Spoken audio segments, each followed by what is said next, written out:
Kita bersyukur anugerah Tuhan juga sebentar sehabis ibadah kita akan ada dalam rapat kerja jemaat ya.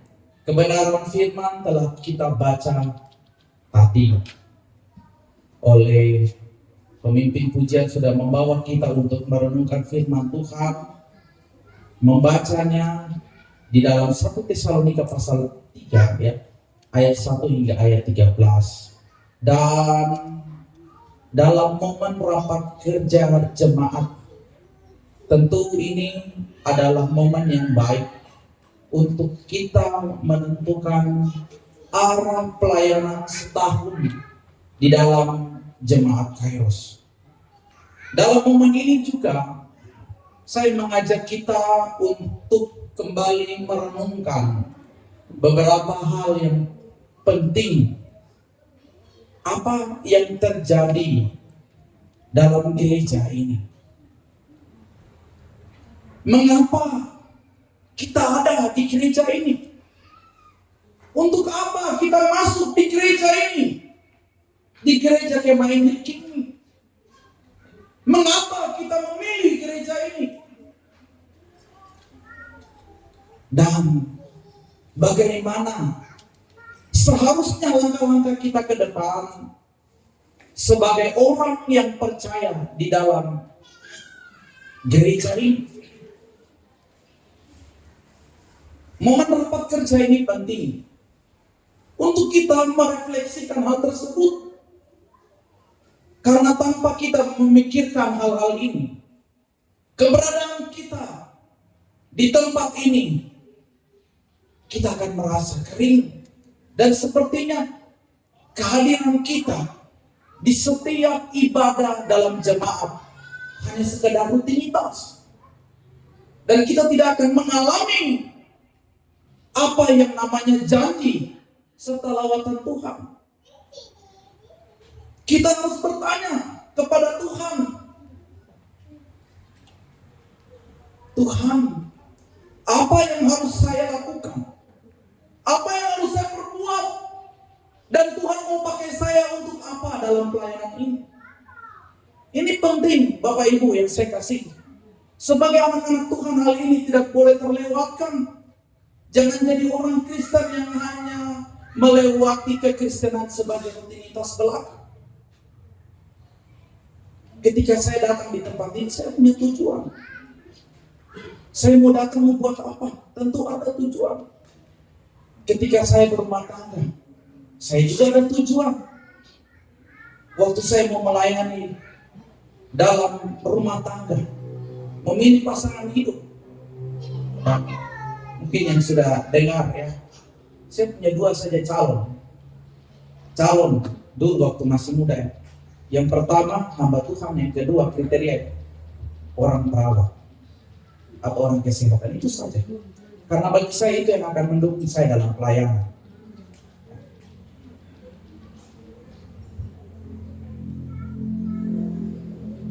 Dan waktu saya ada di tempat ini pun, saya ngasih pelayanan. Saya selalu bertanya, apa yang harus saya buat dalam pelayanan? Bersama dengan Ibu Gembala, ya, saya katakan, Ibu Gembala, kita sama-sama melayani. Kita sama-sama melayani. Lakukanlah yang baik untuk pelayanan. Karena untuk itulah kita ada. Anak-anak yang lahir pun, saya harus kasih nama Kairos. Karena saya ingin mereka mengingat bahwa orang tuanya diberkati dalam pelayanan. Tujuan orang tuanya datang dalam pelayanan. Dan mereka hadir di dalam pelayanan jemaat ini. Ini penting Bapak Ibu yang saya kasih dalam Yesus Kristus. Hari ini firman Tuhan kembali ingatkan kita dalam 1 Tesalonika 3. Lebih tepatnya di ayat 12 dan ayat 13. Kerinduan dan hasrat dari Rasul Paulus dengan berkata bahwa dan kiranya Tuhan menjadikan kamu bertambah-tambah dan berkelimpahan dalam kasih seorang terhadap yang lain dan terhadap semua orang, sama seperti kami juga mengasihi kamu.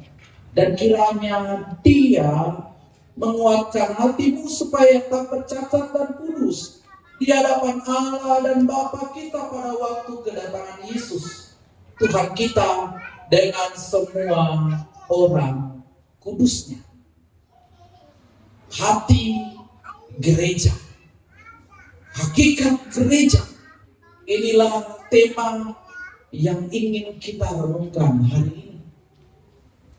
Kekasih-kekasih Tuhan, berbicara tentang gereja kita pasti tahu, dan saya lihat di sini kita semua rata-ratanya orang Kristen sudah mengenal gereja dari kecil. Dan kalau berbicara mengenai gereja, tentu bicara mengenai bangunan dan kumpulan orang percaya. Namun, apa ukuran keberhasilan sebuah gereja? Coba kita renungkan kembali.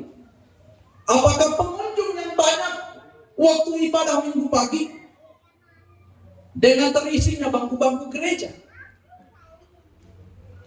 Keuangan yang jumlahnya bermiliar-miliar mungkin. Gedung gereja yang besar dan megah. Pelayan-pelayan yang wow dan luar biasa. Sound system yang memadai. Dan wow, apakah itu semua adalah ukuran keberhasilan gereja? Mari kita renungkan kembali.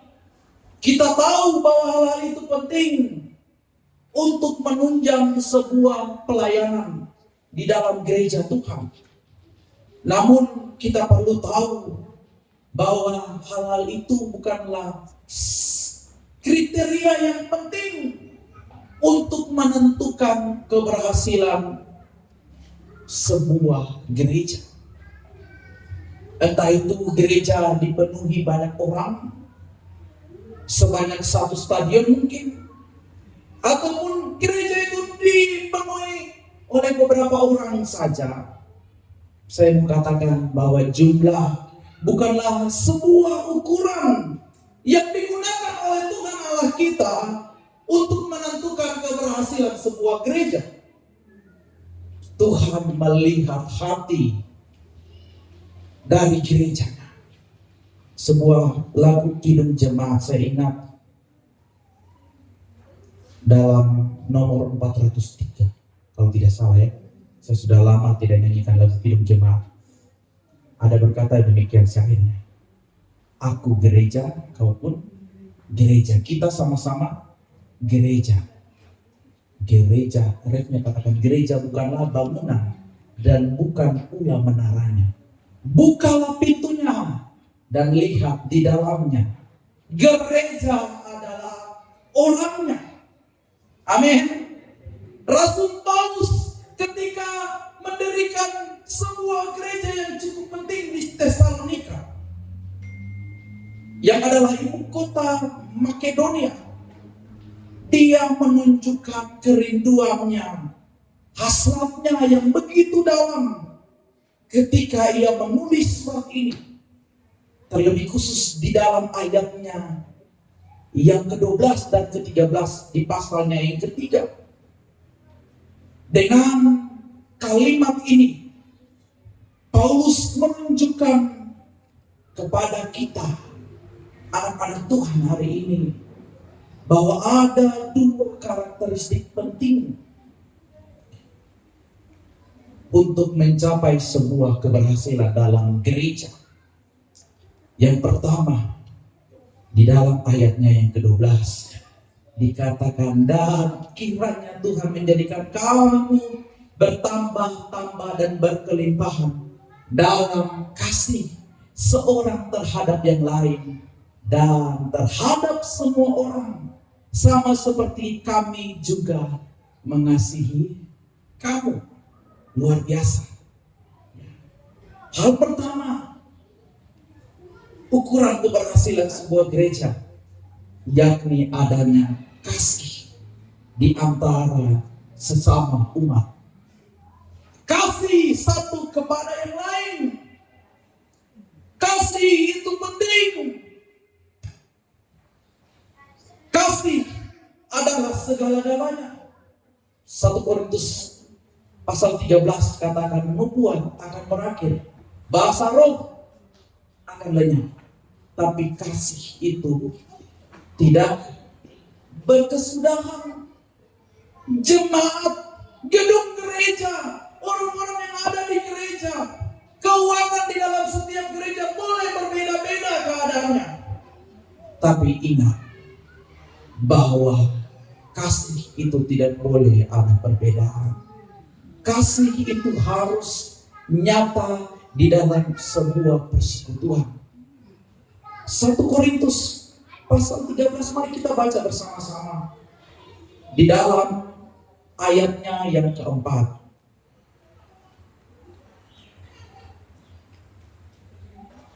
Ayat yang kelima dan seterusnya. Kasih itu sabar. Kasih itu murah hati. Ia tidak cemburu. Ia tidak memegahkan diri dan tidak sombong. Ia tidak melakukan yang tidak sopan dan tidak mencari keuntungan sendiri. Ia tidak pemarah dan tidak menyimpan kesalahan orang lain. Ia tidak bersuka cita karena ketidakadilan, tapi ia bersuka cita karena kebenaran. Ia menutupi segala sesuatu, percaya segala sesuatu, mengharapkan segala sesuatu, sabar menanggung segala sesuatu. Kasih tidak berakhir. Nubuat akan berakhir, ayat 7. Bahasa roh akan berhenti, pengetahuan akan lenyap. Tapi kasih itu tidak pernah berakhir. Bahkan di dalam ayat sebelumnya, ayat 2 dan 3 dibandingkan. Walaupun Paulus katakan, saya punya karunia untuk bernubuat dan mengetahui segala rahasia, mempunyai iman yang sempurna, tapi kalau tidak ada kasih, aku sama sekali tidak ada berguna. Sekalipun aku dapat membagi-bagikan segala sesuatu, tapi kalau aku tidak mempunyai kasih, maka tidak ada faedahnya bagiku. Jadi kasih itu bukan memberi, bukan kasih uang ya, bukannya. Jangan identikan kasih itu dengan kita memberi uang ya. Karena beri uang itu bukan berarti kita mengasihi. Itu nilainya berbeda dengan mengasihi yang Alkitab katakan. Karena kalau kita mengasihi, ada kasih yang benar ya, itu tidak perlu kita perintahkan, pasti kita juga bisa memberi dengan baik karena ada kasih. Itu buah-buah daripada kasih. Dan Paulus ingatkan pentingnya kasih di dalam sebuah persekutuan sebagai pengikut Kristus. Kasih itu penting. Hukum yang utama dan terutama, kasih Tuhan Allahmu dan kasih sesamamu manusia seperti dirimu sendiri. Mari hidup dalam kasih. Mari jadikan kasih sebagai dasar di dalam persekutuan. Kasih dengan benar. Kasih yang Alkitab katakan. Karena itulah ukuran yang benar dalam keberhasilan sebuah gereja. Gereja Kairos akan menjadi besar mungkin. Bukan mungkin ya, sudah pasti gedungnya sudah mulai nampak. Orang-orangnya mungkin akan bertambah banyak. Tapi jangan sampai kita kehilangan kasih. Kasih yang Alkitab katakan di dalam 1 Korintus pasal 13. Yang berikut yang kedua, ayat 13. Alkitab katakan bahwa kiranya Dia menguatkan hatimu supaya tak bercacat dan kudus di hadapan Allah dan Bapa kita, dan pada waktu kedatangan Yesus Tuhan kita dengan semua orang kudusnya. Keberhasilan gereja yang kedua adalah kekudusan hidup. Kekudusan hidup inilah yang penting untuk dimengerti. Gereja berasal dari kata eklesia, bahasa Yunani ya. Eklesia diterjemahkan dalam Alkitab yang kita pegang terjemahan baru yakni jemaat. Dalam arti literal, eklesia itu berarti orang-orang yang dipanggil keluar. Ya. Dan kemudian kata itu dipinjam oleh orang percaya, ditambahi orang-orang yang dipanggil keluar dari kegelapan kepada terangnya yang ajaib. Kita dulu gelap, kita dulu tidak mengenal kebenaran. Kita ada dalam komunitas gereja dan kita harus hidup dalam kebenaran, hidup dalam kekudusan. Karena inilah juga bagian dari pengakuan iman kita. Gereja yang kudus dan satu. Gereja harus hidup dalam kekudusan. Karena Tuhan pun ingatkan di dalam firman-Nya 1 Petrus pasal 1 ayat 16. Kuduslah kamu, sebab aku ini kudus. Dalam bagian lain Ibrani pasal 12 ayat 14. Berusahalah hidup kudus dengan semua orang. Hidup damai dengan semua orang dan kejarlah kekudusan. Karena tanpa kekudusan kamu tidak akan melihat Allah. Komitmen untuk hidup kudus itu penting dalam sebuah komunitas gereja. Nabi Mika dalam tantangannya kepada umat Israel pada waktu itu, kita bisa lihat dalam Mika 6 ayat 8. Dia katakan, apakah yang dituntut Tuhan daripadamu selain berlaku adil, mencintai kesetiaan, dan hidup dengan rendah hati di hadapan Allahmu? Ini mengindikasikan bahwa penting untuk hidup dalam kekudusan. Kita sudah dipanggil, kita sudah dipisahkan, dan kita punya jaminan untuk ada dalam surga. Dan di surga itu tidak ada kenajisan, tidak ada keberdosaan. Memang kita ada dalam dunia yang berdosa. Kita masih ada dalam pergumulan menghadapi dosa. Tapi mari punya komitmen dan sadar bahwa kita sudah dipisahkan Tuhan.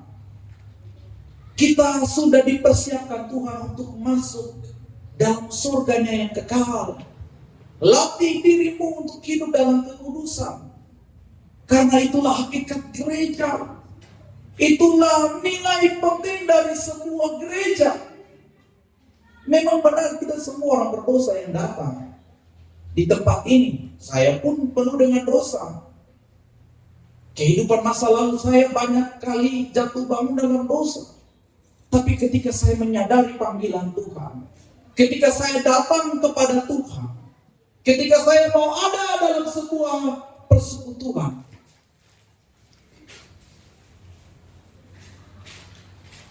harus memiliki komitmen untuk hidup benar, hidup kudus. Karena itulah yang Tuhan inginkan. Itulah yang menjadi hati Tuhan bagi gerejanya. Jangan bermain-main dengan dosa. Jangan bermain-main dengan kekudusan Tuhan. Karena Tuhan itu kudus. Karena Tuhan itu memperhatikan kita dengan segala yang kita lakukan. Dan Tuhan memperhatikan gerejanya, memperhatikan umatnya apakah benar-benar hidup dalam kekudusan. Kekasih-kekasih Tuhan, inilah dua hal penting yang ingin saya sampaikan. Yang firman Tuhan tuliskan bagi kita jemaat Kairos hari ini.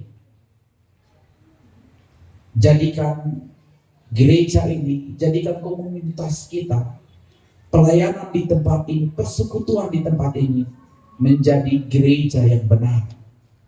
Bukan karena gedungnya yang besar, bukan karena jumlah anggotanya yang banyak, bukan karena keuangannya yang banyak, tapi karena ada kasih, tapi karena ada kekudusan hidup. Dan Tuhan akan menyatakan hal-hal besar. Tuhan akan menyatakan perkara-perkara besar untuk setiap kita di tempat ini. Gereja yang kecil, tapi dengan visi yang besar, itu memiliki pengaruh yang lebih besar dibandingkan gereja yang besar, tapi dengan visi yang kecil.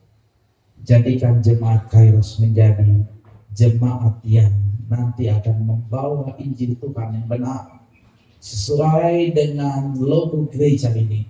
Gereja Kemah Injil King Tanah Papua.